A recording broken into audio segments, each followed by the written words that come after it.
Ассалому алайкум ва раҳматуллоҳи ва баракатуҳ. Бародаро, ҳоли ҳозир инам рӯзи шанбе, инам помишени 12 ба 6. ҳамин помишениро мо вақтишда индукхона карда будем. яъне ки ҳамира барои индукхона тайёр кардаги будем ва индукҳои биг 6. индукҳои биг 6 ая бародар ман харидорӣ кардам, овардам. خب در همین خوجگی ما این دوکا بیگ 6 ای بهار تا تیرم ها پیشروش اول یه ساله نه 6 ماه 7 ماهش پیشروش 15 کیلو وزن گرفت. نهایت مثال رشد یافت همین این دوکای ما.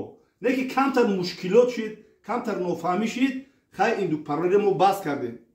و حال حاضر روز شنبه ما الان پمیشنده را نیم شب یعنی که 12 با 3 را ما شوشته تازه کرده دیزینفکسیا کرده همه شرایطش مهیا میکنیم و این دو پروری سر میکنیم. بابا برای این دو پروری، برای مرغ پروری، برای ماهی پروری، برای کالیفرنیسکی چربی، برای درختای پاولونیا، برای زربوش پروری، برای بقا پروری، اینا رو همه شما تجربه زندگی دارم و دستی ما گذشتگی هست. برای همین اعضای عائله ما تصمیم گرفتیم که این دو پروری را با سرش میکنیم.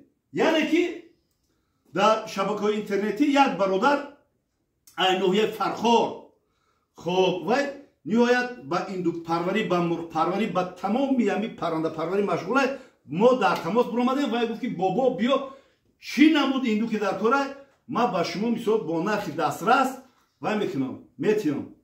برای همین چی گفتن هستم؟ نوارهای اوید این دو پروری من انشالله با شما پیشنهاد میکنم. خیلی رزبار و همین عطیت همین چیو را بس یک نوارهایی کنیم که برای آینده مردم دا یک کم مثال یک حواسمند شوند. ای بابا پاد دلا بگور من بریم که جو قرار بشی اکما قرار شتا نتونستم. من فقط کار میکنم. تا مردن ما کار میکنم. تا وقتی جان بدنه من فقط دیویژنه، فقط پول کار میکنم، فقط روی حلال قتی من مثال زندگی دارم و زندگی میکنم. شما انتظارشین پگاه روز یکشنبه من انشالله با امر خدا وحدت، سیبیستان، دنگره، خب رازیلکای واسه طرفی فرخار نصیب باشه. روز یکشنبه ما سحر قتی سفر داریم با ماهی فرخار پیشی همون این دو پروری فرخاری. دست به کار و دل به یار کیست یار پروردگار. همون شرمردی وطنی که این نوحیه فرخار اینمی سخنه گفتگی هر روز هر لحظه من این سخنه سرمشقی کاری هر روزه خودم میکنم. شرمردی وطن این نوحیه فرخار زنده و سربلند و خاناباد باشه. او کیست؟ شما جوابشو بگید.